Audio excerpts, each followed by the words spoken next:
Vamos a comenzar, vamos a comenzar nuestra clase de la noche de hoy. Como les decía, ya hemos adelantado bastante en cuanto a lo que es el estudio del Nuevo Testamento. Ya prácticamente nos hemos quedado ya con lo último de el Evangelio de San Juan, que lo hemos venido trabajando desde el principio hasta el fin. Para abarcar todo el Nuevo Testamento con el Evangelio más profundo, ¿verdad? Y viendo todas las etapas de la vida de Jesús más importantes, los acontecimientos más fuertes y la exégesis bíblica, ¿verdad? De cada uno de ellos. Eh, Creo que nos habíamos quedado, si mal no recuerdo, en el capítulo 15. Creo que nos hemos quedado en el capítulo 15 de San Juan, ¿verdad? Entonces, Hoy no escucharon la canción. Qué lástima. Oh, no. Ahora es que veo el comentario. Qué lástima que no lo escucharon. Muy bonito, pero bueno, le podemos pasar también el enlace del canto para que después con calma lo escuchen porque son unas siervas que cantan y bueno, lo hacen muy hermoso. Les voy a pasar por acá para después cuando tengan tiempo puedan entrar a YouTube y puedan ver el canto, escucharlo y bueno, pues verán que no tienen un solo. Ese lo escogí para el canto de hoy, pero ellas tienen muchos cantos hermosos. Estas siervas que, que tienen ese hermoso ministerio de la música. Muy bien, bueno, pues les comentaba que hoy vamos a proseguir con el Evangelio de San Juan y deberíamos terminarlo, así que vamos a aprovechar y darle bastante rápido para no perder tiempo y poder culminar hoy con el Evangelio de San Juan y ya la próxima clase estaríamos entrando en las cartas, los temas de las cartas de San Pablo, que hay mucho en común en cada una de ellas y bueno, profundizarlas con esa profundización teológica, ¿verdad? Que nosotros estamos haciendo a través de este, mm, de este curso. Nos dice el capítulo 15 de San Juan, yo soy la vid verdadera, mi padre es el viñador. Todo sarmiento que en mí no da fruto, lo corta, y todo el que da fruto, lo limpia para que dé más fruto. Vosotros estáis ya limpios gracias a la palabra que les he anunciado. Permanezcan en mí, como yo en vosotros. Lo mismo que el sarmiento no puede dar fruto por sí si no permanece en la vid, así tampoco vosotros si no permanecéis en mí. Yo soy la vid, vosotros sois los sarmientos, y el que permanece en mí y yo en él, da mucho fruto, porque separados de mí no pueden hacer nada. Si uno permanece en mí, es arrojado fuera como el sarmiento y se seca. Luego los recogen, los echan al fuego y arden. Si permanecen en mí, mis palabras permanecen en vosotros. eh, Pidan lo que quieran y lo conseguirán. La gloria de mi Padre está en que deis mucho fruto y sean mis discípulos. Como el Padre me amó, yo también les he amado a ustedes. Permanezcan en mi amor. Si guardan mis mandamientos, permanecerán en mi amor, como yo he guardado los mandamientos de mi Padre y permanezco en su amor. Les he dicho esto para que mi gozo esté en ustedes y vuestro gozo sea colmado. Este es el mandamiento mío, que se amen los unos a los otros como yo les he amado. Nadie tiene amor más grande que el que da la vida por sus amigos. Y ustedes son mis amigos y hacen lo que yo les mando. Ya no les llamo siervo, porque el siervo no sabe lo que hace su amo. A ustedes les he llamado amigos, porque todo lo que he oído a mi Padre se los he dado a conocer. No me han elegido ustedes a mí, sino que yo los he elegido a ustedes y les he destinado para que vayan y den fruto y que el fruto de ustedes permanezca. de modo que todo lo que pidan al Padre se los conceda. Lo que les mando es que se amen los unos a los otros. Si el mundo les odia, sepan que a mí me ha odiado antes que a ustedes. Si fueran del mundo, el mundo amaría lo suyo, pero como no son del mundo, porque yo al elegirle les he sacado del mundo, por eso el mundo les odia. Acuérdense de la palabra que les he dicho. El siervo no es más que su señor.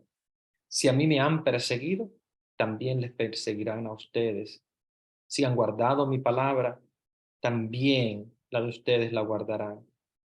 Pero todo esto se los harán por causa de mi nombre, porque no conocen al que me ha enviado. Si yo no hubiera venido y no les hubiera hablado, no tendrían pecado, pero ahora no tienen excusa de su pecado. El que me odia, odia también a mi Padre. Vean que el capítulo 15 de San Juan es muy interesante porque estamos ya prácticamente en el discurso del anuncio de la pasión. A partir de este momento, ya lo que va a hacer Jesús es anunciar su pasión, anunciar prácticamente ya el final de su vida. Y por eso es que él quiere concretizar exactamente que antes de irse, él quiere dejar que sus discípulos estén unidos a él, ¿verdad?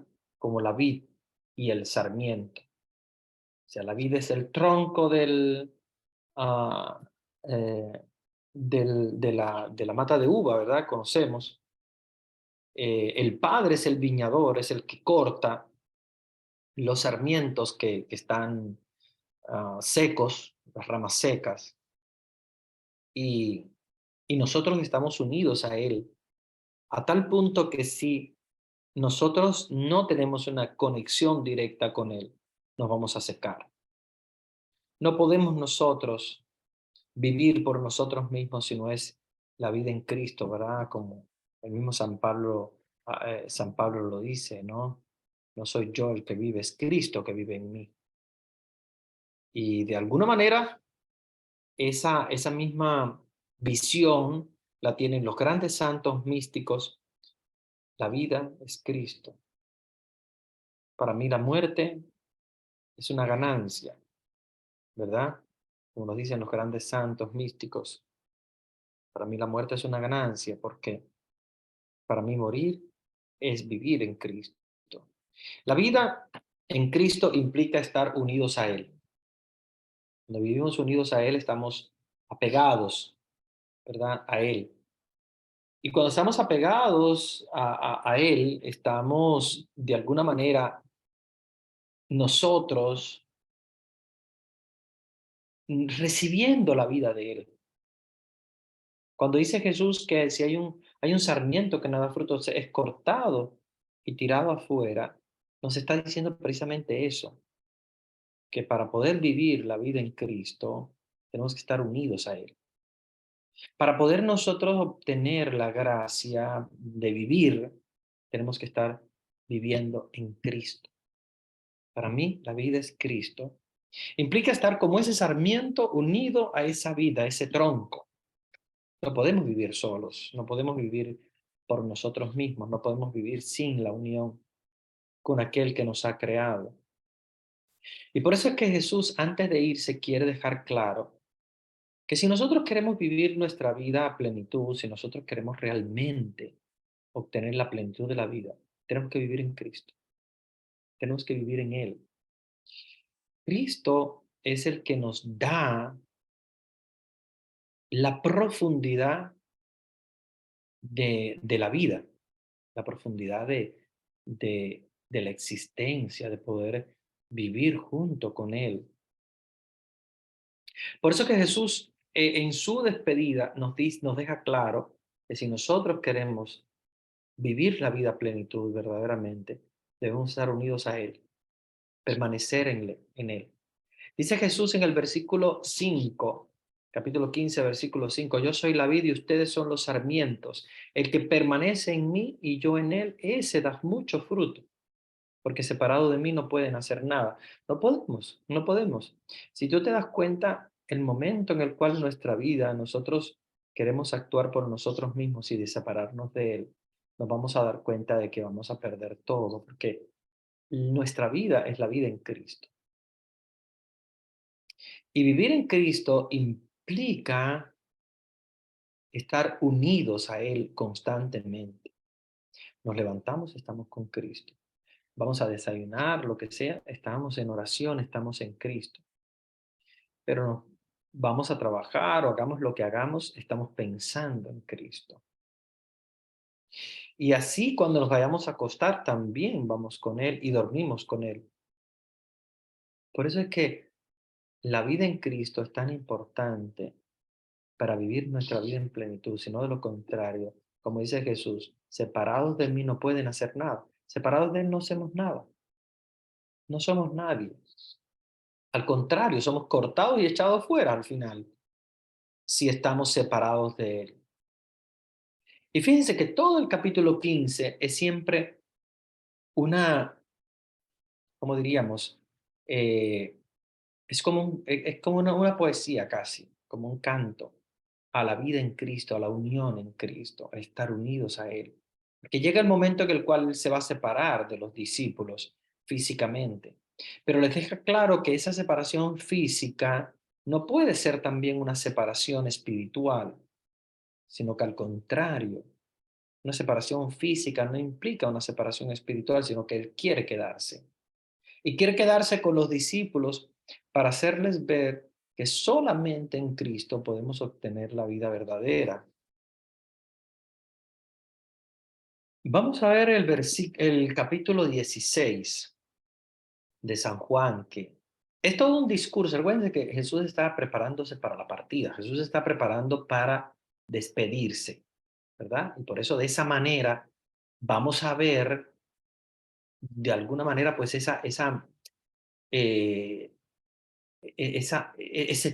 esa tonalidad que da Jesús de estoy aquí, no me voy a ir porque me voy físicamente, pero voy a estar espiritualmente con ustedes.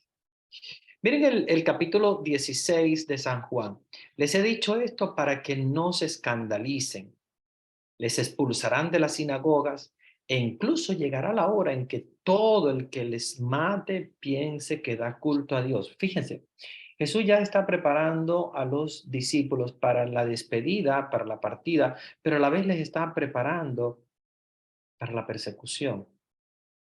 Recordemos que va a haber una persecución muy interesante y muy fuerte contra la iglesia, hasta el año 313, donde ya la iglesia tiene la autoridad, digamos, de poder predicar abiertamente. Pero hasta ese momento, la iglesia va a padecer mucho y Cristo les está anunciando esa persecución. Llegará la hora que todo aquel que les mate a ustedes, o sea, que les asesine, que les ponga en prisión, que les maltrate, lo hará pensando que da culto a Dios haciendo eso. Y de hecho, hubo mucha persecución a los cristianos para dar culto a los dioses romanos, en la persecución romana. Dice el versículo 3, y esto lo harán porque no han conocido ni al Padre ni a mí. Os he dicho esto para que cuando llegue la hora, se acuerden de que ya les había dicho, no os dije esto desde el principio porque estaba yo con vosotros. Pero ahora me voy a aquel que me ha enviado y ninguno de ustedes me pregunta a dónde vas, sino que por haberles dicho esto, sus corazones se han llenado de tristeza. Pero les digo la verdad, les conviene que yo me vaya, porque si no me voy, no vendrá a ustedes el Paráclito, el Espíritu Santo, ¿verdad? Pero si me voy, se los enviaré. Y cuando Él venga, convencerá al mundo en lo referente al pecado, en lo referente a la justicia, en lo referente al juicio, en lo referente al pecado, porque no creen en mí, en lo referente a la justicia, porque me voy al Padre y ya no me verán. En lo referente al juicio, porque el príncipe de este mundo está juzgado. Vean, vamos a entender esta parte que es un poquito compleja. Dice Jesús, les conviene que yo me vaya.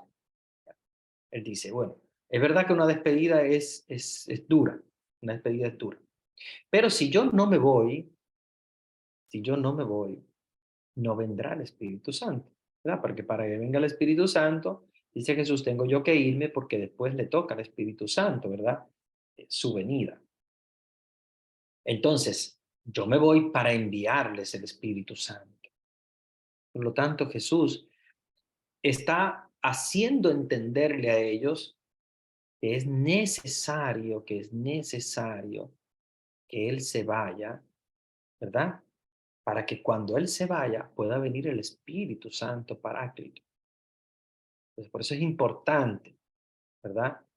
Que Él se vaya. O sea, fíjense, de alguna manera Jesús está justificando su muerte. A pesar de que como ser humano siente tristeza, pero por otra parte es necesario su muerte, es necesaria su partida. Y dice que cuando venga el Espíritu Santo, convencerá al mundo en lo referente al pecado, a la justicia y al juicio. Aquí hay tres aspectos que son lo que la iglesia llama los novísimos, ¿verdad? Que son prácticamente el final. Novísimos son el final, que es pecado, justicia, juicio. Dice Jesús que el Espíritu Santo va a convencer al mundo en lo referente al pecado porque no creen en mí. O sea, obviamente, el Espíritu Santo viene a convencer al mundo en cuanto a su pecado, o sea, hacerles ver su pecado, echarles en cara su pecado, por haber no creído en Jesús, por haberle traicionado, por haberlo llevado a la cruz. Eso es lo que hace, ¿verdad? El Espíritu Santo después de la partida de Jesús. Él, con su iluminación de gracia, convence al mundo en lo referente al pecado de haber entregado a Jesús, de no haber creído en Jesús. En lo referente a la justicia, porque Él se va al Padre y ya no lo veremos. Y obviamente ahí es donde viene el juicio final, que no es un juicio al final de todos los tiempos, sino que todo juicio final comienza con el final de la persona, con la muerte de todos, de quienes crucificaron a Jesús, de quienes le golpearon, y en lo referente a la justicia, el Espíritu Santo viene precisamente para hacer justicia. Y en lo referente al juicio, porque el príncipe de este mundo, ¿verdad? Cuando Jesús habla del príncipe de este mundo, se está refiriendo a él. El príncipe de este mundo, perdón, en cuanto al príncipe de este mundo, se refiere al ángel caído, ¿verdad? A Satanás, y en ese sentido el príncipe de este mundo está juzgado. O sea que el Espíritu Santo viene también para vencer en contra del demonio. Recuérdense que el juicio final tiene la batalla de Miguel contra, ah, el, en este caso, Satanás. Mucho tengo todavía que decirles, pero ahora no pueden con ello. Cuando venga el Espíritu de la verdad, les va a guiar hasta la verdad completa. Pero no hablará por su cuenta, sino que hablará de lo que, de lo que oiga y les anunciará lo que ha de venir.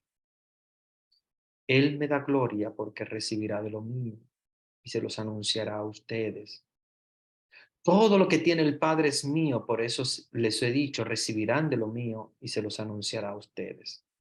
Dentro de poco ya no me verán, no me verán, y dentro de poco, de muy poco, me vuelven a ver. Esta frase es muy interesante, versículo 16. Dentro de poco ya no me verán y dentro de otro poco me volverán a ver. Esta es la frase donde Jesús nos está diciendo que su partida no es para siempre, Jesús vuelve. Y aquí es donde nosotros contemplamos la segunda venida de Cristo. Nos está diciendo, dentro de poco ya no me verán, porque obviamente está anunciando su muerte y su partida. Pero dice, dentro de otro poco me van a volver a ver. Aquí la interpretación puede ser la aparición, porque recuérdense que Jesús resucita, pero vuelve de nuevo a aparecerse. Y viene a aparecerse a los apóstoles, a María Magdalena, María, los apóstoles y María reunidos en el cenáculo, le aparece a los discípulos de Maús. Entonces, podemos entenderla como que dentro de poco no me verán, pero dentro de otro poco me van a volver a ver. Y ahí es donde viene lo que son las apariciones. Hay otros que interpretan ese dentro de otro poco me volverán a ver como la segunda venida del Mesías, ¿verdad? Que acuérdense que la segunda venida del Mesías es la venida en el juicio final, final de los tiempos, ¿verdad? Versículo 17. Entonces algunos de los discípulos comentaron entre sí, ¿qué es eso que nos dice? Dentro de poco ya no me verán y dentro de otro poco me volverán a ver y me voy al Padre. Y decían, ¿qué es eso de poco? No sabemos lo que quiere decir. Se dio cuenta de Jesús de que querían preguntarle y les dijo, andan preguntándose acerca de lo que he dicho. Dentro de poco no me verán y dentro de otro poco me volverán a ver. En verdad, en verdad les digo que llorarán y se lamentarán y el mundo se alegrará.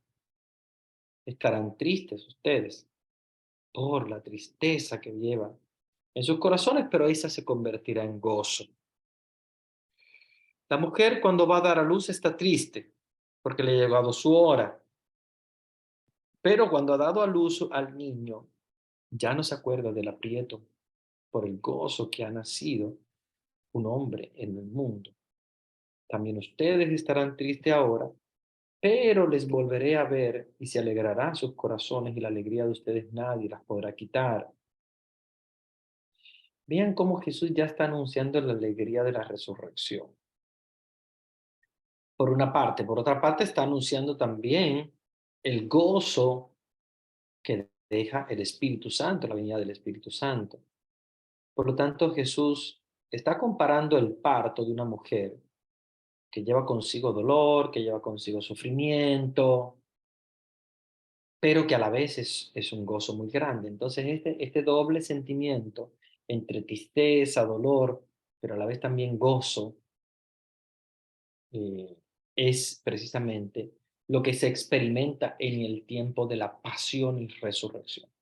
La pasión vamos a recibir malas noticias, en el sentido de que obviamente es momento de dolor, pero en la resurrección vamos a volver de nuevo a, eh, a sentir esa alegría. Esa tristeza se va a convertir en gozo. Versículo 23. Aquel día no me preguntarán nada. En verdad les digo, lo que pidan al Padre se los dará en mi nombre. Hasta ahora nada le han pedido en mi nombre. Pidan y recibirán para que su gozo sea colmado. Les he dicho esto en parábolas. Se acerca la hora que ya no les hablaré en parábolas, sino que les hablaré con toda claridad acerca del Padre. Aquel día pedirán en mi nombre y no les digo que yo rogaré al Padre por ustedes, pues el mismo Padre les quiere porque me quiere a mí y creen que salí de Dios. Salí del Padre y he venido al mundo. Ahora dejo otra vez el mundo y voy al Padre. Le dice a sus discípulos, ahora sí que hablas claro y no dices ninguna parábola. Sabemos ahora que lo sabes todo y no necesitas que nadie te pregunte. Por esto creemos que has salido de Dios. Y Jesús respondió, ahora creen. Miren que llega la hora, y ya ha llegado, en que se dispersarán cada uno por su lado y me dejarán solo, pero no estaré solo, porque el Padre está conmigo. Les he dicho estas cosas para que tengan paz en mí. En el mundo tendrán tribulación, pero ánimo, porque yo he vencido al mundo. Vean qué interesante cómo Jesús se está despidiendo y les está echando en cara a los discípulos que ellos serán los primeros en abandonarle, serán los primeros en dejarlo solo. Sin embargo, Jesús dice, no estoy solo, estoy con el Padre. Y esta es una verdad muy grande que a veces nosotros mismos los cristianos experimentamos en nuestra vida cotidiana. A veces nos encontramos en una realidad donde de alguna manera u otra estamos viviendo la misma situación de Jesús. O no digamos la misma porque obviamente Jesús es Dios y experimentar la soledad de Jesús y la compañía de Dios es muy diferente a la que experimentamos nosotros.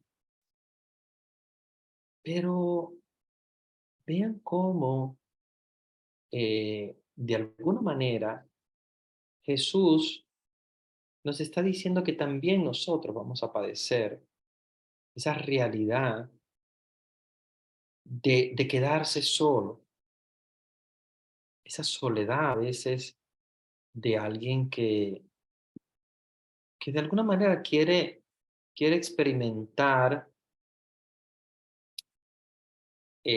la compañía de los otros, pero muchas veces se queda solo, ¿verdad? Vean que, vean que Jesús, a pesar de dar su vida por los discípulos, a pesar de haber vivido en este mundo en una entrega total, ayudando al enfermo, resucitando muertos, tratando de consolar a las personas consoladas. Sin embargo, miren cómo Jesús, de una manera u otra, él mismo predice que se va a quedar solo. Solo Juan es el único que lo sigue y su madre, María. Eran los únicos que estaban al pie de la cruz. Y había curado a muchos, y había sanado a muchos, y había estado con los apóstoles desde el primer momento. Sin embargo, mm, Jesús se da cuenta de que el ser humano es limitado, es pecador. Es por eso que habla de soledad. Y soledad también tiene nuestra vida cotidiana. También tenemos que prepararnos para el abandono, para que alguien de alguna manera u otra nos abandone. Tenemos que prepararnos también de alguna manera u otra para la traición, para que suframos de alguna manera traición de un familiar, de un amigo, de una persona a la cual muchas veces le has tratado bien y que simplemente te trata mal. Y ese experimentar de Jesús, ese experimentar la soledad, es fuerte, es muy fuerte. Verse solo en la cruz, abandonado por todos. Por eso es que nosotros no deberíamos quejarnos nunca de cuando nos suceda, porque si Jesús padeció a pesar de ser el Rey y Redentor del mundo, imagínense cuánto podría experimentar también el alma del ser humano, ¿verdad? No pensemos que nosotros estamos por encima de Jesús. Si Él padeció, también nosotros vamos a padecer de la misma manera. Entonces, no, no creamos, ¿verdad?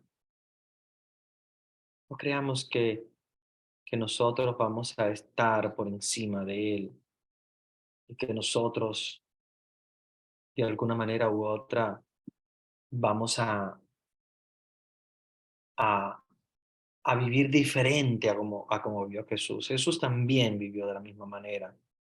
Jesús también padeció, Jesús también mm, sintió la soledad, sintió esa soledad. Por eso es que, hermanos y hermanas, esta frase de Jesús, una frase fuerte, es una frase que también nos toca a nosotros. Versículo 32. Miren que llega la hora, ya llegó, dice Jesús, en que se van a dispersar cada uno por su lado y me dejarán solo.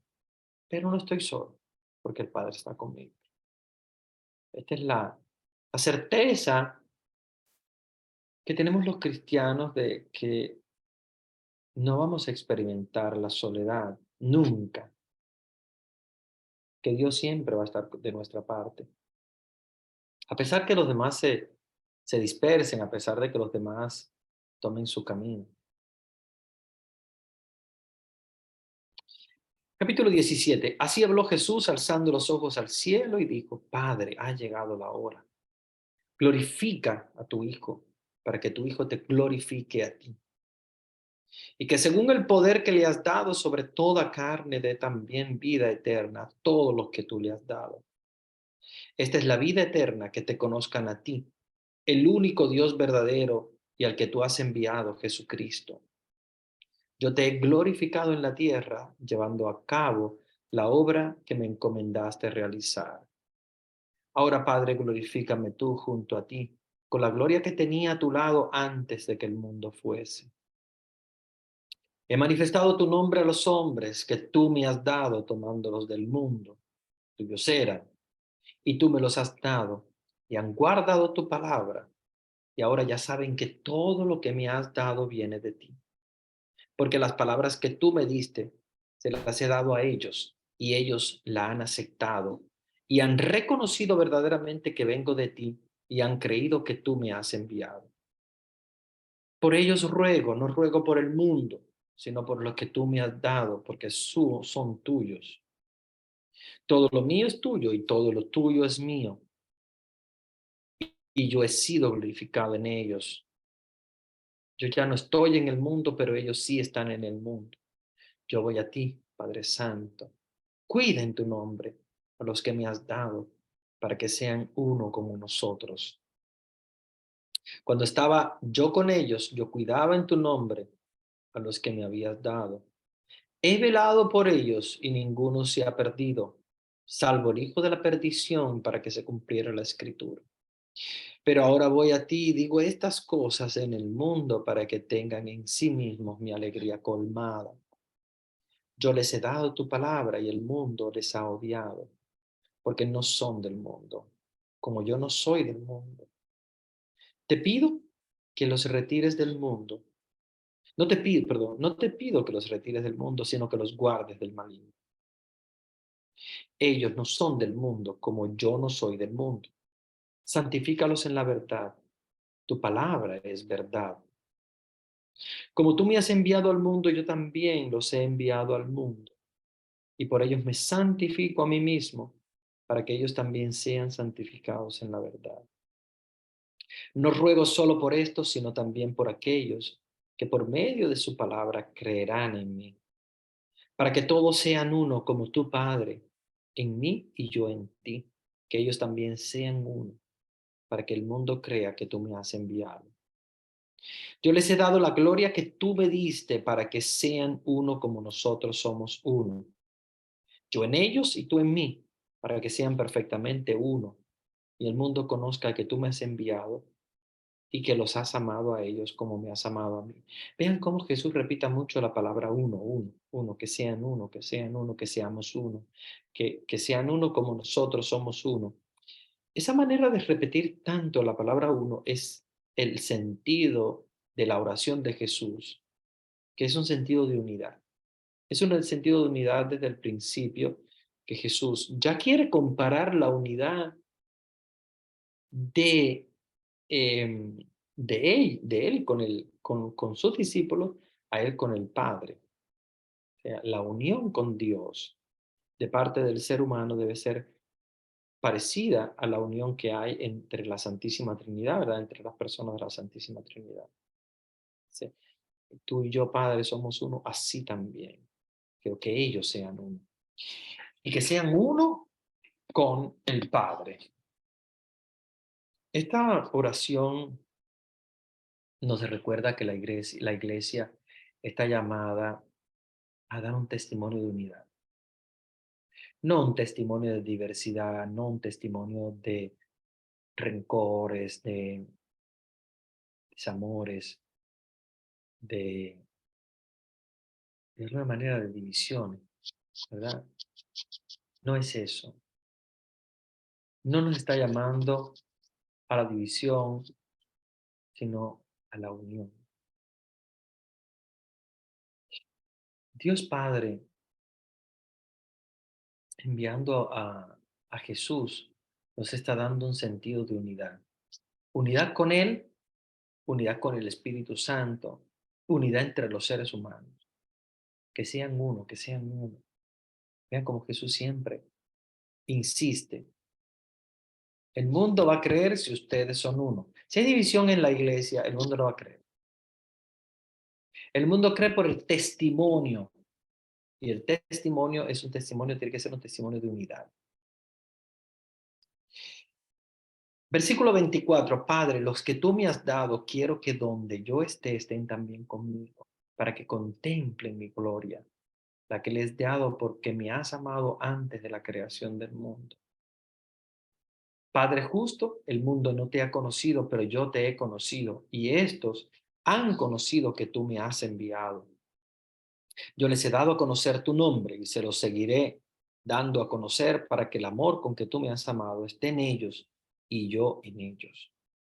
¿Ven todo el mensaje de Jesús de unidad? Jesús está proclamando su unidad, la unidad con el Padre, que es signo de la unidad entre la Santísima Trinidad, entre los miembros de la Santísima Trinidad. Vean cómo ese sentido de unidad fuerte es la última parte del discurso que hace Jesús. Probablemente en el huerto de los olivos, probablemente en la oración que se llama la oración universal que hace Jesús, que es esa oración hermosa en el huerto de los olivos, hablando de la vida, hablando de la unidad. Y en ese momento, capítulo 18 de San Juan, dicho esto, pasó Jesús con sus discípulos al otro lado del torrente Cedrón, donde había un huerto. En él, en el que encontraron a él y sus discípulos. Pero también Judas, el que le entregaba, conocía el sitio, porque Jesús se había reunido varias veces con sus discípulos allí. Judas pues llega allí con la cohorte y los guardias enviados por los sumos sacerdotes y los fariseos, con linternas, antorchas y armas. Jesús, que sabía todo lo que iba a suceder, se adelanta y les pregunta, ¿a quién buscan? Y ellos dicen, a Jesús el Nazareno. Y Jesús le dijo, soy yo. Judas, el que le entregaba, estaba también con ellos. Y cuando dijo, soy yo, retrocedieron y cayeron en tierra. Jesús les preguntó de nuevo, ¿a quién buscan? Y ellos contestaron, a Jesús el Nazareno. Y Jesús dijo, ya les he dicho que soy yo. Si me buscan a mí, dejen marchar a estos. Así se cumplirá lo que había dicho, de que los que me has dado no he perdido a ninguno. Entonces Simón Pedro, que llevaba una espada, la sacó e hirió al siervo del sumo sacerdote, le cortó la oreja derecha. El siervo se llamaba Malco. Jesús dijo a Pedro, vuelve la espada a la vaina. La copa que me ha dado mi padre no la voy a beber. Entonces la cohorte, el tribuno y los guardias de los judíos prendieron a Jesús, lo ataron, le llevaron primero a casa de Anás, pues era suegro de Caifás, el sumo sacerdote de aquel año. Caifás era el que aconsejó a los judíos que convenía que muriera un solo hombre por el pueblo. Seguían a Jesús, Simón Pedro y otro discípulo. Este discípulo era conocido del sumo sacerdote y entró con Jesús en el atrio del sumo sacerdote. Mientras Pedro se quedaba fuera junto a la puerta, entonces salió el otro discípulo, el conocido del sumo sacerdote, habló a la portera e hizo pasar a Pedro. La muchacha portera dice a Pedro, ¿no eres tú también de los discípulos de este hombre? Y él dice, no lo soy. Los siervos y los guardias tenían unas brasas encendidas porque hacía frío, calentaban. También Pedro estaba con ellos calentándose. El sumo sacerdote interrogó a Jesús sobre sus discípulos y su doctrina. Jesús les respondió, he hablado abiertamente ante todo el mundo, he enseñado siempre en las sinagogas y en el templo, donde se reúnen todos los judíos, y no he hablado nada a ocultas. ¿Por qué me preguntas? Pregunta a los que me han oído lo que les he hablado. Ellos saben lo que les he dicho.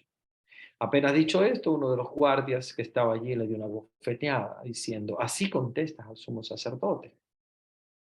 Jesús le respondió, si he hablado mal, declara lo que está mal. Pero si he hablado bien, ¿por qué me pegas? Anás entonces le envió atado al sumo sacerdote Caifás. Estaban allí Simón Pedro calentándose y le dijeron, ¿no eres tú también de sus discípulos? Él lo negó diciendo, no lo soy.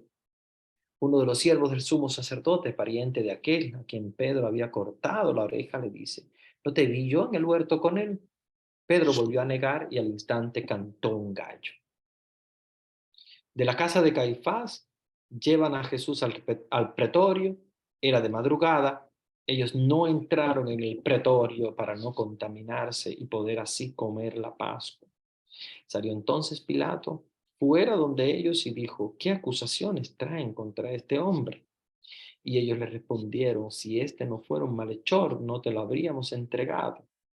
Pilato replicó, tómenle ustedes y júzguenlo según la ley de ustedes. Los judíos replicaron, nosotros no podemos dar muerte a nadie. Así se cumpliría lo que ha dicho Jesús cuando indicó de qué muerte iba a morir. Entonces Pilato entró de nuevo al pretorio, llamó a Jesús y le dijo, ¿eres tú el rey de los judíos? Y Jesús dijo, ¿dices esto por tu cuenta? Otros te lo han dicho de mí. Pilato responde, ¿es que soy yo judío? Tu pueblo y los sumos sacerdotes te han entregado a mí. ¿Qué has hecho?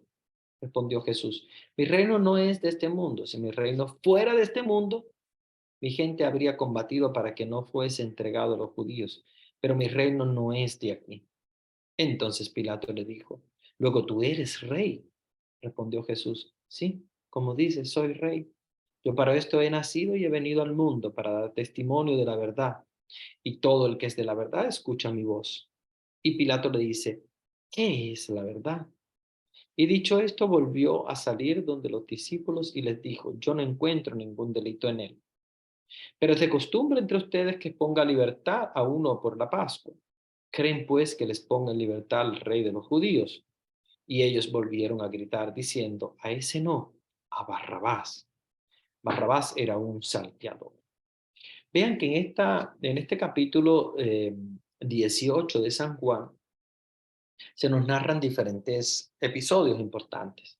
El episodio del huerto, donde Pedro corta la oreja de Malco, eh, del guardia, y donde apresan a Jesús, donde aparece Judas. Aquí obviamente no nos habla del beso de Judas, pero en otros evangelios sí nos dice exactamente lo que hace Judas para entregar a Jesús a través del beso en la mejilla. Pero junto con esto, se nos muestra a Jesús que viene a entregarse, no lucha contra el cáliz. Le dice a Pedro, Pedro, no voy a beber yo el cáliz que mi padre me tiene preparado. O sea, le dice a Pedro, ¿por qué haces eso? ¿Por qué luchas? con la espada, como dice, quien espada mata, a espada muere. Jesús está aclarándole a Pedro que no tiene que rehusarse en contra, ¿verdad? De, del destino, ¿verdad? Que tiene Jesús, que es entregarse para la redención de los pecados, sino que al contrario, le hace aclarar que su reino no es de este mundo. Ahí pasa Jesús por casa de Anás, que es el suegro de Caifás, que es el sumo sacerdote, por lo tanto, el suegro es como si fuese un papá y de alguna manera un consejero. Y ya eh, Caifás, el sumo sacerdote, había aconsejado que tendría que morir uno por todo el pueblo. Es como el escarmiento, ¿verdad? Cuando decimos conviene que muera uno, es como conviene dar un escarmiento, que matar a uno, ¿para qué? Para poder dispersar a todos los otros, porque ellos sabían que si Jesús seguía, creaba un movimiento muy fuerte de gente que le seguía. Pero él dice, para poder disolver todo este movimiento, conviene que muera. A veces conviene que muera uno, quiere decir que se necesita que uno muera para que los otros se escarmienten. O sea, para que los otros digan, oh, cuidado, que yo no quiero terminar como él.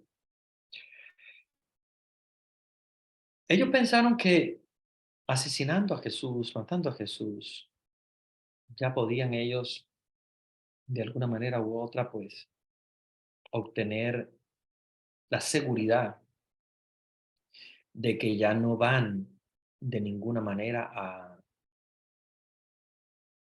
hacer crecer, ¿verdad?, el movimiento religioso.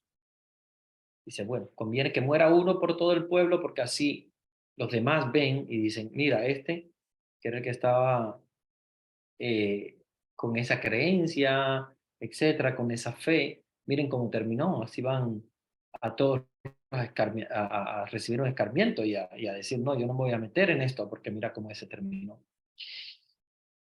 Pasa por Caifás, pasa por Anás y al final termina en alguien que, digamos, de alguna manera u otra no se lava las manos, que es Pilato.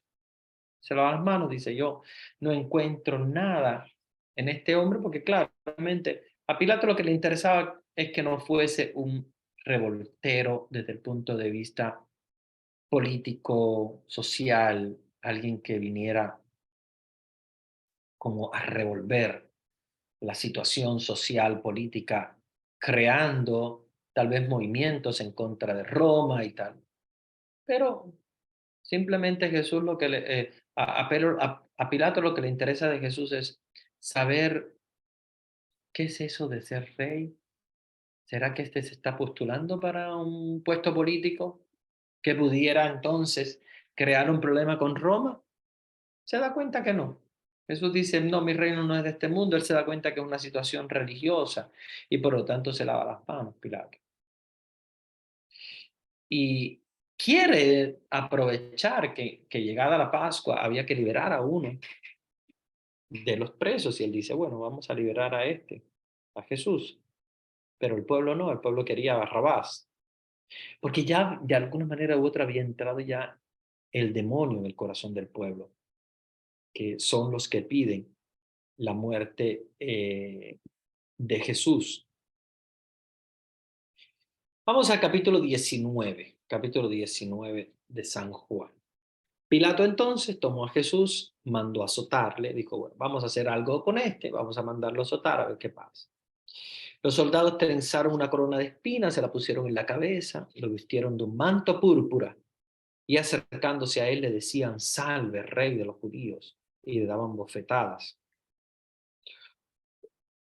Saben que el manto púrpura es el sentido de la realeza, o sea, ser rey. Un manto púrpura es un sentido de ser rey. Y por eso es que usan el manto púrpura con Jesús para decir, bueno, tú estás diciendo que eres rey, entonces vamos a vestirte como rey, ¿verdad? Y por eso es que eh, en ese caso, Jesús lo que quiere hacer es mm, hacerles ver que es rey, pero no es un rey de este mundo.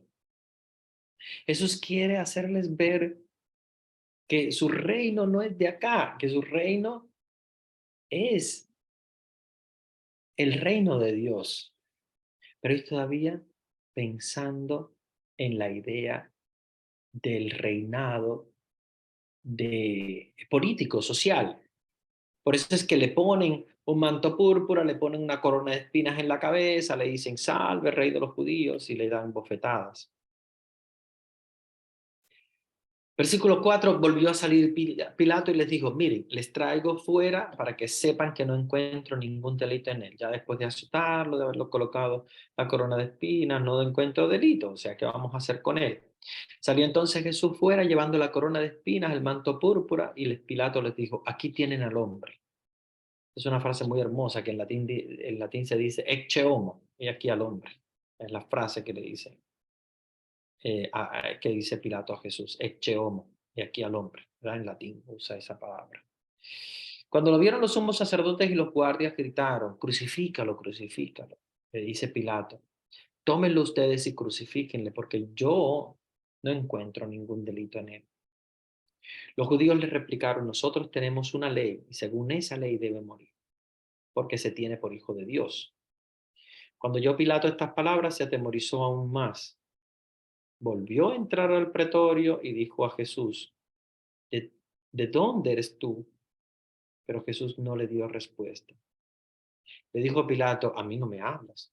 ¿No sabes que tengo poder para soltarte y poder para crucificarte? Jesús le respondió, no tendrías contra mí ningún poder si no te lo hubiera dado desde arriba. Por eso el que me ha entregado a ti tiene un pecado mayor. Desde entonces Pilato trataba de liberarle, pero los judíos le gritaron, si sueltas a ese, no eres amigo del César. Todo el que se hace rey se enfrenta al César. Ven que tratan de convencer a Pilato por el hecho de que Pilato, su preocupación podría ser una revolución desde el punto de vista social en torno a este hombre que viene y que se considera rey. Versículo 13, al oír Pilato estas palabras, hizo salir a Jesús, se sentó en el tribunal, en el lugar llamado enlosado, en hebreo Gabbatá. Era el día de la preparación de la Pascua, hacia la hora sexta. Recuérdense la hora sexta, ya les he explicado a ustedes las horas cómo se cuentan. Recuérdense que las 6 era el momento de ellos contar las horas, ¿verdad? Contaban a partir de las 6 de la mañana. Entonces, para nosotros es 7, 8, 9, a las 9 de la mañana para ellos era la tercia, ¿ok? Después, 10, 11, 12, a las 12 del mediodía para ellos era la sexta, o sea, que es la hora del mediodía. Y después, en la tarde, la una, las 2 y las 3 de la tarde sería la hora nona, que recuérdense que van contando, aumentando, ¿verdad? Si las 12 son la sexta, la una es la séptima, las 2 es la octava y la tercera es la novena, que se le llama nona, ¿ok? La hora de nona. Por eso es que decimos que Jesús muere a la hora de nona, porque empezaban a contar desde las 6 de la mañana. Uno, 2, 3, 4, 5, 6, 7, 8, 9, a las 3 de la tarde. Pero aquí está hablando de la hora sexta, o sea, del mediodía. Hacia la hora sexta, dice Pilato a los judíos, aquí tienen a vuestro rey. Versículo 15, ellos gritaron, fuera, fuera, crucifíquenle. Les dice Pilato, al rey de ustedes voy a crucificar. Replicaron los sumos sacerdotes, no tenemos más rey que el César. Ven, en realidad no creían en el César, pero el demonio ya había entrado en sus corazones y ellos lo que querían era que crucificaran a Jesús de alguna manera. Y tratan de convencer a Pilato diciendo que ellos no tienen más que rey que el César y este se está proclamando rey y que podría traerle problemas a Pilato y al César, ¿verdad? Al emperador romano. Entonces se lo entregó para que fuera crucificado. Tomaron pues a Jesús y él cargando con su cruz, salió hacia el lugar llamado Calvario. En hebreo se dice Gólgota, y allí le crucificaron con él a otros dos, uno a cada lado, y Jesús en medio. Pilato redactó también una inscripción y la puso en la cruz, diciendo: Jesús el Nazareno, el Rey de los judíos. Esta inscripción la leyeron muchos judíos, porque el lugar donde había sido crucificado Jesús estaba cerca de la ciudad y estaba escrito en hebreo, en latín y en griego. Recuérdense que esas son las tres lenguas que eran muy habladas en aquel momento. El hebreo es normal, que es la lengua de los judíos. El latín, porque es la lengua de los romanos. El imperio romano había conquistado a Israel, pero les había llevado la lengua, el latín. De hecho, muy probablemente Jesús conocía el latín y hablaba al menos algo de latín, porque para comunicarse con todas las autoridades romanas había que hablar en latín. De hecho, tuvo que haber hablado con Pilato, y Pilato tiene que haber hablado en latín con él. Entonces, por eso es que la iglesia asumió la lengua latina como la lengua oficial de la iglesia, porque era una de las lenguas habladas por Jesús, a pesar de que no era su lengua madre, obviamente, pero al estar bajo el imperio romano, seguramente, por obligación tenían que hablar algo de latín. ¿Okay? Eh, y el griego, que es prácticamente como la lengua oficial de aquella época para todo lo que era, obviamente, el comercio, el encuentro con personas, porque acuérdense que Roma estaba muy llena de griegos, y así esparcida por todas las provincias romanas. Era la lengua de la filosofía, la lengua de la cultura, todo lo que fuese culto tendría que escribirse en griego, empezando por los filósofos y de allí todas las personas que iban a hacer algún escrito o algo, digamos, de importancia, tenían que colocarlo en griego. Es más o menos, para que ustedes entiendan, más o menos como hacemos con el inglés el día de hoy, ¿verdad? Que prácticamente en casi todos los lugares aparece idioma oficial más el inglés, que es como, digamos, como si fuera una lengua universal. Así pasaba con el griego en aquella época. Por eso es que lo colocan en hebreo, en latín y en griego. Versículo 21. Los sumos sacerdotes de los judíos dijeron a Pilato: no escribas al rey de los judíos, sino este ha dicho: yo soy el rey de los judíos. Pilato les respondió: lo que he escrito, lo he escrito. Los soldados, después de crucificar a Jesús, tomaron sus vestidos, con los que hicieron 4 lotes, un lote para cada soldado, y la túnica. La túnica era sin costura, tejida de una pieza de arriba abajo. ¿Ven? Lo que les presenté yo cuando les hablé de la sábana santa, ¿verdad? Que es la túnica esa que le habían colocado a Jesús. Una lienzo, ¿verdad? Que es una pieza de arriba abajo. Por eso se dijeron: no la rompamos ni echemos a suerte a ver a quién le toca, para que se cumpla la escritura. Se han repartido mis vestidos, han echado a suerte mi túnica, y esto es lo que hicieron los soldados. Junto a la cruz de Jesús estaba su madre, la hermana de su madre, María, la mujer de Cleofás, y María Magdalena. O sea, las famosas 3 Marías, ¿verdad? Que le llamamos siempre. María, la madre de Jesús, María, la de Cleofás, y María Magdalena. Jesús, viendo a su madre y junto a ella al discípulo a quien amaba, le dice a su madre: mujer, ahí tienes a tu hijo. Ven que siempre Jesús, cuando se refiere a María, le dice mujer, mujer. Es una frase interesante, ¿verdad? Porque el hecho de llamarla mujer le está dando una importancia muy grande. Acuérdense que para los judíos una mujer no tiene nada de importancia. Jesús le da una importancia muy grande. Incluso le da a Juan, le dice: ahí tienes a tu hijo.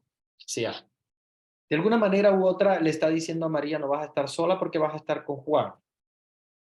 Y de otra manera le está diciendo a Juan: tú no te quedas sin madre, vas a tener a María por madre. Y en Juan estamos todos nosotros, obviamente. Cuando le dice al discípulo: ahí tienes a tu madre.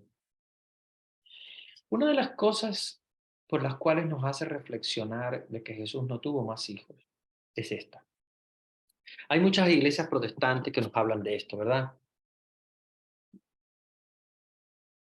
Hay muchas iglesias protestantes que hablan de que no, si María tuvo más hijos, que Jesús sí tuvo hermanos y tal.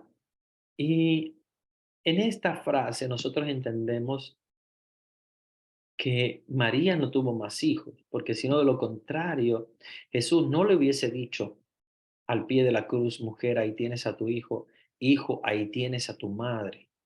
Versículo 27. Y desde aquella hora el discípulo la acogió en su casa. María no hubiese ido a vivir con Juan si hubiese tenido más hijos. Eso es lógico. Y más para una familia judía. Una familia judía no es una familia que comparta muy fácilmente la familia con otro. Ellos tienen familias muy grandes, eso sí. Tienen muchos hijos y tal, pero son todos muy, como diríamos, muy cerrados en su familia. Que María haya vivido con Juan y Juan la haya recibido en su casa es porque María no tenía absolutamente ya más nadie. Y muy probablemente haya muerto José. Recuérdense que María era mucho más joven que José, ¿verdad? Era una muchachita. José ya era un hombre adulto. Los hombres no duraban mucho tampoco. A una cierta edad ya probablemente ni a los 35, 40 podrían haber llegado. Ya eran edades muy, muy, muy, muy viejos. Ahora no, ¿verdad? Ahora ya es normal que una persona llegue a 80 y pico, 90, 100 años. Pero precisamente el hecho de que ella se va a la casa del discípulo, o sea, de Juan, y Juan la recibe en su casa, es un índice muy claro, muy claro, muy claro, de que María estaba sola, de que ya no estaba ni siquiera José en esa época, y que obviamente no había tenido hijos, porque si no, ella se hubiese quedado con sus hijos, hubiese sido para María, hubiese sido una ofensa de que Jesús le diga, "Ay, aquí está tu hijo", y que Juan la hubiese recibido en su casa. Sería una ofensa si hubiese tenido más hijos, porque para los judíos la familia de sangre es lo más importante. Sin embargo, Jesús, sabiendo que su madre era inmaculada completamente, que no había tenido más hijos, entonces por eso es que la encomienda a Juan para que se quede con Juan. Versículo 28. Después de esto, sabiendo Jesús que ya todo estaba cumplido, para que se cumpliera la escritura, dice, tengo sed. Había allí una vasija de vinagre, sujetaron una rama de hisopo con esponja empapada en vinagre y se le acercaron a la boca. Cuando tomó Jesús el vinagre, dijo, todo está cumplido, e inclinando la cabeza, entregó el espíritu. Los judíos, como era el día de la preparación para que no quedasen los cuerpos en la cruz el sábado, porque aquel sábado era muy solemne, rogaron a Pilato que les quebraran las piernas y los retirara. Fueron pues los soldados y quebraron las piernas del primero y del otro crucificado con él. Pero al llegar a Jesús, como lo vieron ya muerto, no le quebraron las piernas, sino que uno de los soldados le atravesó el costado con la lanza y al instante salió sangre y agua. El que lo vio atestigua y su testimonio es válido y él sabe que dice la verdad para que también ustedes crean. ¿Verdad? Es Juan el que está narrando, por eso es que tenemos el testimonio claro de quien está escribiendo. Versículo 36, y todo esto sucedió para que se cumpliera la escritura, no le quebrarán algún hueso. Y también dice en la escritura, mirarán al que traspasaron. Después de esto, José de Arimatea, que era discípulo de Jesús, aunque en secreto por miedo a los judíos, pidió a Pilato la autorización para retirar el cuerpo de Jesús. Pilato se lo concedió, fueron pues y retiraron su cuerpo. Fue también Nicodemo, aquel que anteriormente había ido a verlo de noche, con una mezcla de mirra y aloe de unas 100 libras. Tomaron el cuerpo de Jesús y lo envolvieron en vendas con los aromas, conforme a la costumbre judía de sepultar. ¿Eh? Normalmente los judíos echan aroma, ¿verdad? Para no oler el olor del difunto. Y entonces le ponen vendas. Tomaron el cuerpo de Jesús, lo envolvieron en vendas con los aromas, conforme a la costumbre judía de sepultar. En el lugar donde había sido crucificado había un huerto, y en el huerto un sepulcro nuevo, en el que nadie todavía había sido depositado. Así pues, porque era el día de la preparación de los judíos y el sepulcro estaba cerca, pusieron a Jesús. Y obviamente, como era el día de la purificación, ellos salieron, ¿verdad? Capítulo 20. El primer día de la semana va María Magdalena de madrugada al sepulcro. Esto ya obviamente habían pasado el tiempo del reposo, había pasado todo el tiempo de la muerte de Jesús. Y va María Magdalena de madrugada al sepulcro. Ve la piedra quitada del sepulcro, echa a correr, llega donde Simón Pedro y donde el otro discípulo a quien Jesús quería, obviamente está. Juan está narrando esto. Juan mismo dice el discípulo a quien Jesús quería. Claro que Jesús quería a todos, pero Juan se pensaba que él era el preferido. Por eso él dice el discípulo a quien Jesús quería. Y le dice, se han llevado del sepulcro al Señor y no sabemos dónde lo han puesto. Salieron Pedro y el otro discípulo y se encaminaron al sepulcro. Corrían los dos juntos, pero el otro discípulo corrió por delante, más rápido que Pedro. Claro, Juan es mucho más joven, seguramente le habría adelantado a Pedro. Y llegó primero al sepulcro. Se inclinó, vio las vendas en el suelo, pero no entró. Vean qué interesante.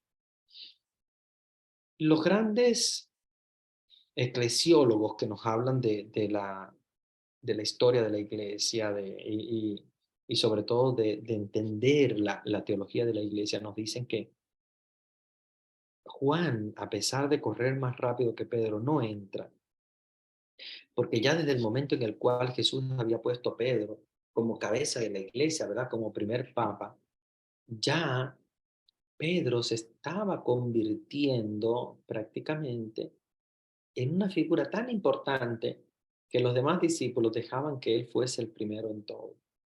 Ven que Juan corre, Juan llega primero, pero no entra, no entra.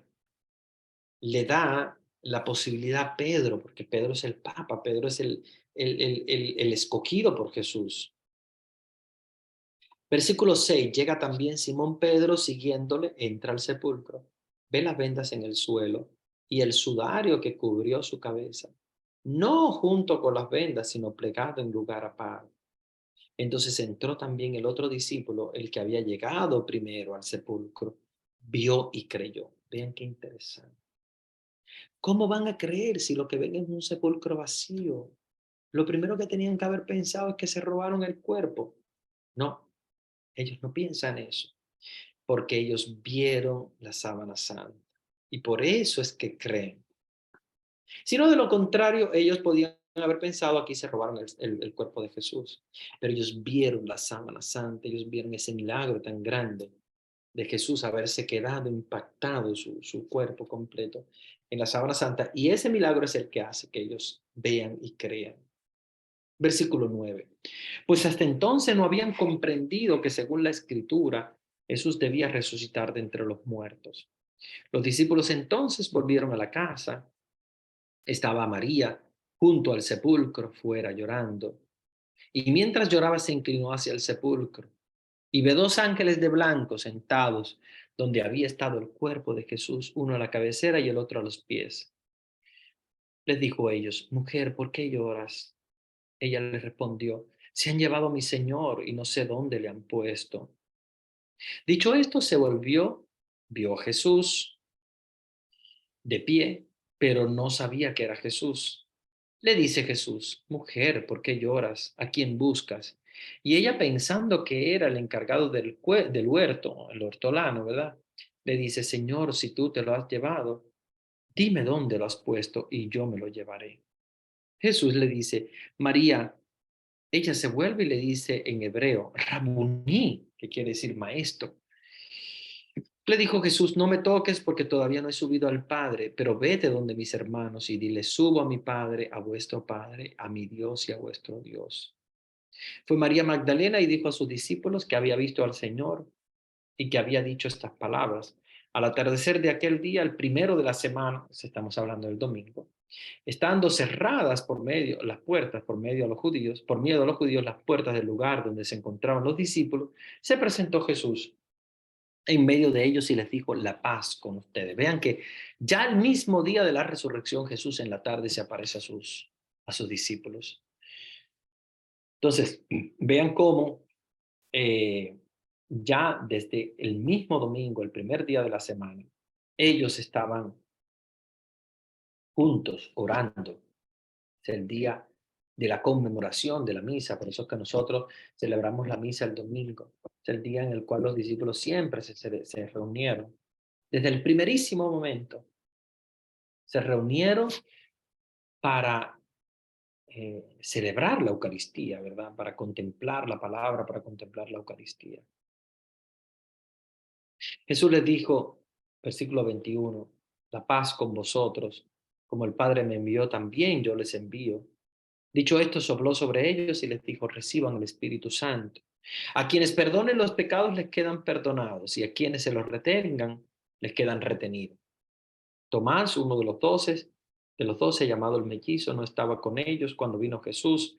Los otros discípulos le decían, hemos visto al Señor.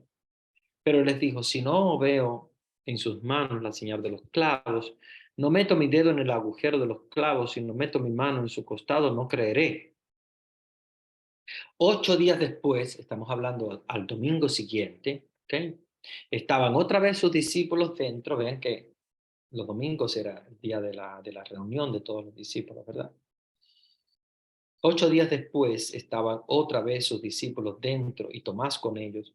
Se presentó Jesús en medio, estando puertas cerradas, y dijo, la paz con ustedes, o sea, con vosotros. Luego dice a Tomás, acerca aquí tu dedo, mira mis manos, mete tu mano, métela en mi costado, y no seas incrédulo, sino creyente. Y Tomás le dijo, Señor mío y Dios mío. Y Jesús le dijo, porque me has visto, has creído.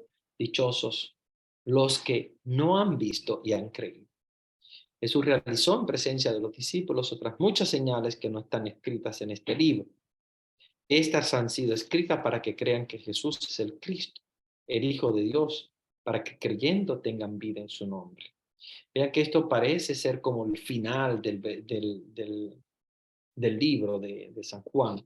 Sin embargo, no es el final, sigue adelante, pero ya al parecer, hasta este momento, San Juan escribe la historia del Evangelio y se agrega luego más adelante este capítulo 21, donde nos habla de las apariciones. Capítulo 21, versículo 1. Después de esto se manifestó Jesús otra vez a sus discípulos, a la orilla del mar de Tiberíades. ¿Recuerdan, verdad? La famosa, eh, el famoso lago, el mar de Tiberíades que le hablaba, ¿verdad? Se manifestó de esta manera. Estaban juntos Simón Pedro, Tomás, llamado el mellizo, Natanael, el de Caná de Galilea, los de Zebedeo y otros dos de sus discípulos. Simón Pedro le dijo, voy a pescar. Les contestaron ellos, también nosotros vamos contigo. Fueron y subieron a la barca, pero aquella noche no pescaron nada. Cuando ya amaneció estaba Jesús en la orilla, pero los discípulos no sabían que era Jesús. Y le dijo Jesús, muchachos, ¿no tienen pescado? Ellos les dijeron, no. Él les dijo, echen la red a la derecha de la barca y encontrarán. La echaron pues y ya no podían arrastrarla por la abundancia de peces. El discípulo a quien Jesús amaba, o sea, Juan, dice entonces a Pedro, es el Señor. Se puso el vestido, pues estaba desnudo, y se lanzó al mar. O sea, Pedro estaba. Los demás discípulos vinieron en la barca arrastrando la red con los peces, pero no distaban mucho de tierra, sino unos 200 codos. Nada más saltar a tierra, ven preparadas unas brasas y un pez sobre ella y un pan. Le dijo Jesús, traigan algo de los peces que acaban de pescar. Subió Simón Pedro y sacó la red a tierra llena de peces grandes, 153, y aún siendo tantos, no se rompió la red. Jesús le dice, vengan conmigo, vengan y coman.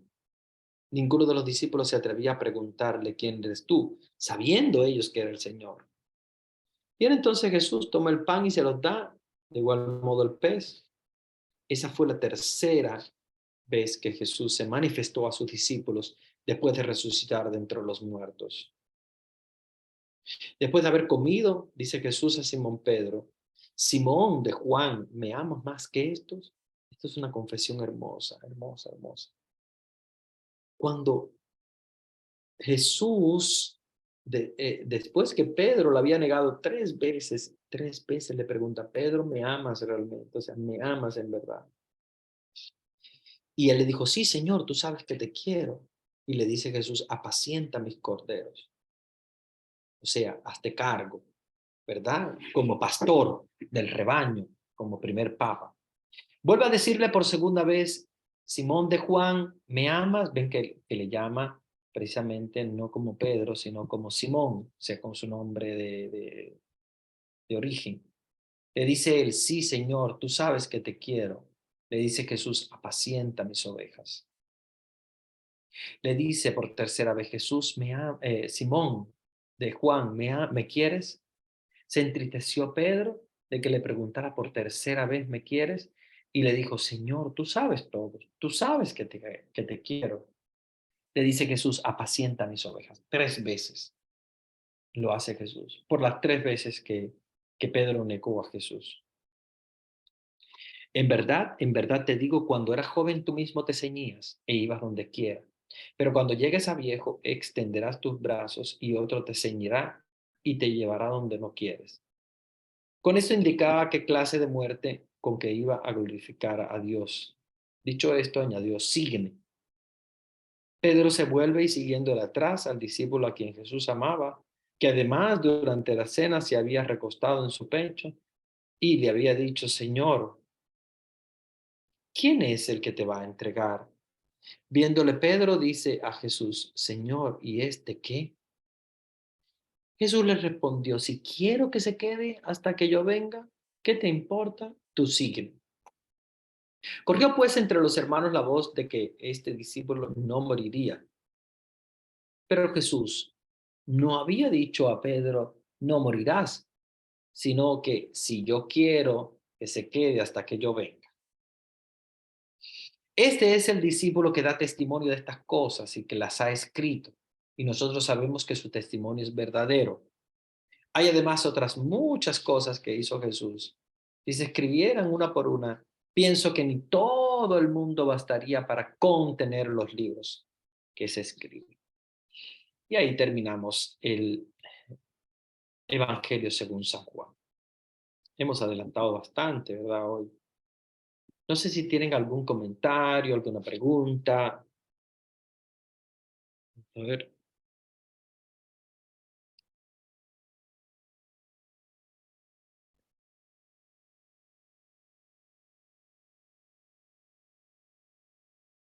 vamos a interactuar en estos minutos que nos quedan.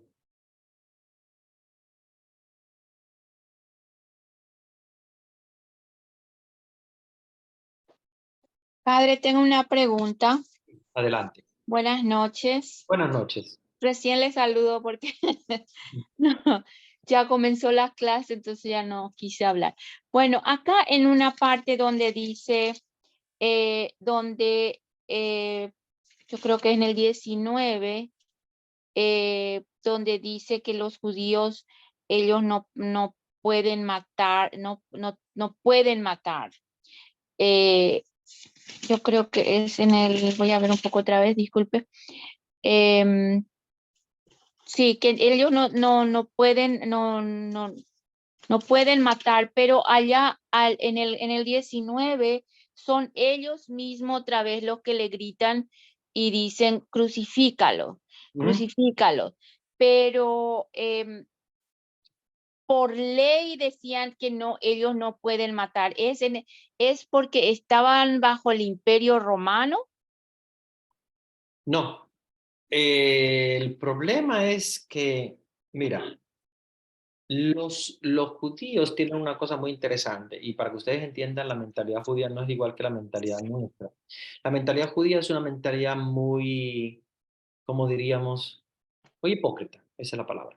Muy Ujú. hipócrita, ¿verdad? Como los fariseos, ustedes saben, muy hipócrita, donde ellos en realidad querían matar a Jesús, pero ellos le dijeron a Pilato, nosotros no podemos matar, en el sentido de que ellos no pueden hacer la acción de matar, o sea, ponerlo en la cruz, crucificarlo como judíos, tenían que hacerlo los romanos, porque los judíos supuestamente por su religión no podrían matar, porque obviamente, acuérdense que los 10 mandamientos son del Antiguo Testamento, o sea, le pegan a todo, a los judíos, a los cristianos y todo. Ahora, ¿qué es lo que pasa? Ahora tú puedes preguntarte, pero ¿y entonces ellos están diciendo crucifícalo? Claro, porque acuérdense que la mentalidad judía es una mentalidad, como les decía, hipócrita. Ellos pueden decirle a alguien, mátalo, pero yo no lo puedo matar porque obviamente sobre mí caería el pecado, dicen ellos. Pero si yo le digo a alguien, crucifícalo, mátalo y tal, yo no estoy cometiendo ningún pecado, o sea, yo estoy tranquilo, el que está cometiendo el pecado es Pilato o los romanos. Ven, eso es lo que hacen los judíos, porque acuérdense que los judíos son bien hipócritas, ¿verdad? Como lo vemos la mentalidad del Antiguo Testamento, eh, como lo vemos también en los fariseos, lo que hacen ellos es, mandan a matar, pero que ellos no matan. Mira, te voy a hacer un cuento para que veas, para que me entiendas mejor lo que te quiero decir. Si ustedes han vivido con judíos, probablemente no hayan vivido con judíos, ustedes viven con judíos, o sea, cerca de judíos, o les ayudan en algo los judíos.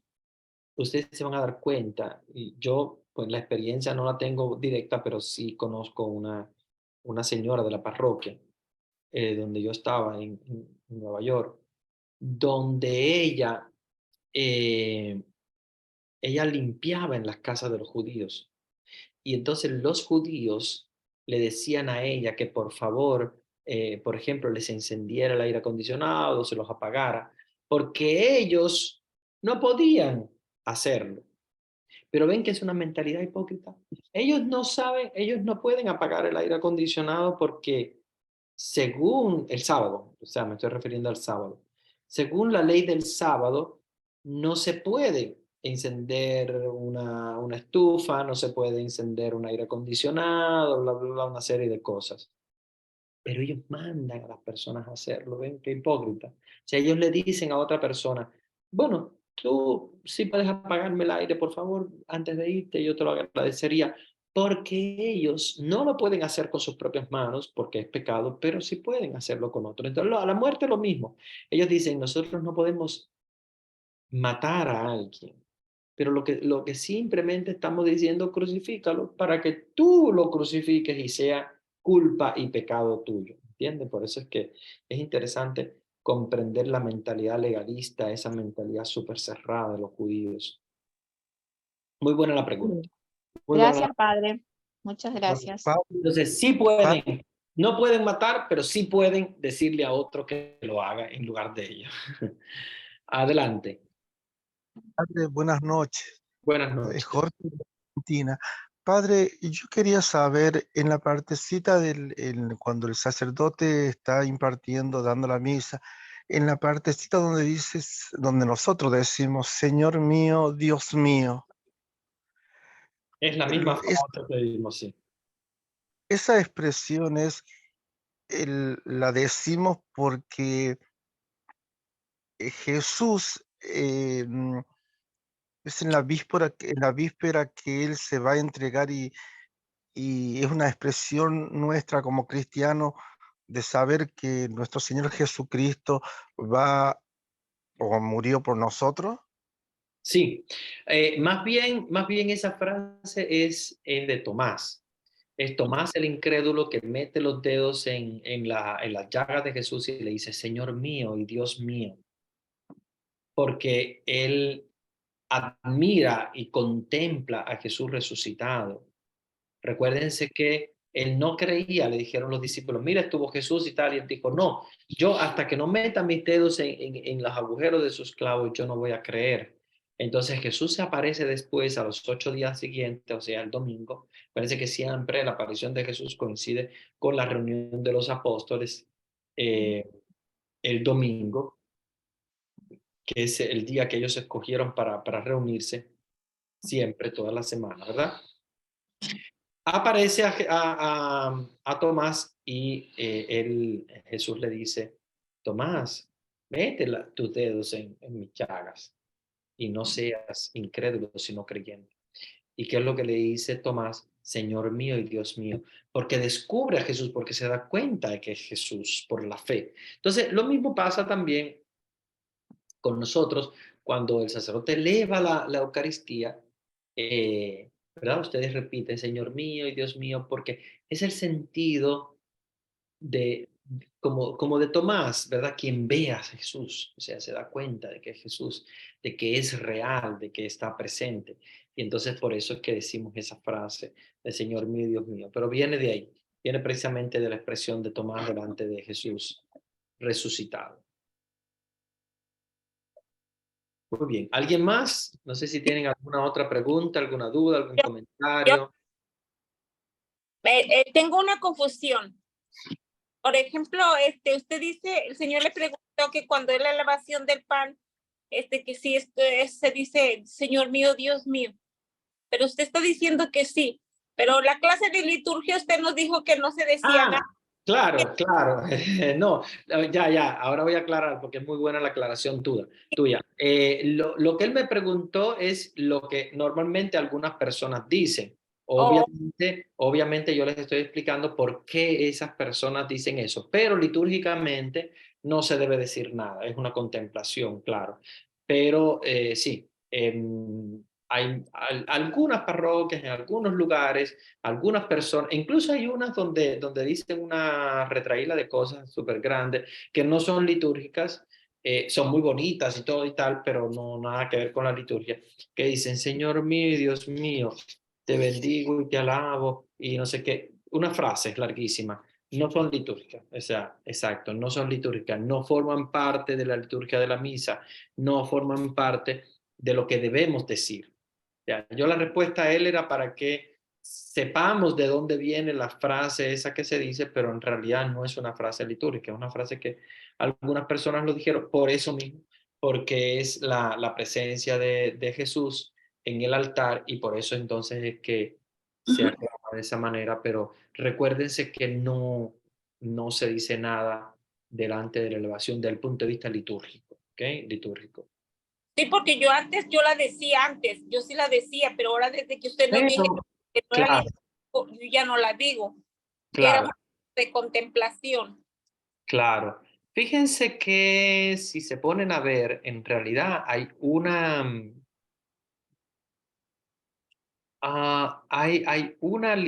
parte litúrgica donde sí se dice, pero es en la misa con niños. Si ustedes buscan en la misa con niños, yo no recuerdo si es la 1, la 2 o la 3, cuál de ellas es, donde sí hay muchos responsorios y ahí sí se dice Señor mío, Dios mío. Pero litúrgicamente en la misa con adultos no, misa con adultos no. Es solamente en la misa con niños y es una de las misas con niños, una sola, donde sí donde hay muchos responsorios. En realidad es muy bonita, pero es a veces también un poco cansona porque hay mucha interacción, donde el sacerdote dice una parte, los niños responden otra y tal. Y entonces en esa sí litúrgicamente tiene cabida. Por ejemplo, si ustedes son catequistas o algo, están con niños y el sacerdote está celebrando la misa con niños, él mismo les va a decir qué es lo que tienen que responder. No solamente aquí, sino también durante la plegaria eucarística hay muchos responsorios, pero solamente corresponde a uno de los esquemas de misas con niños. Hay muchas veces que hay sacerdotes, a mí no me gusta utilizar la misa con niños porque es muy nueva, muy difícil a veces para los niños, si no tienen una guía adelante para las respuestas, son muy difíciles. Generalmente suelo usar las misas de adulto, ¿verdad? Con la misa con niños, el canon adulto, que es el canon 2 que se puede usar.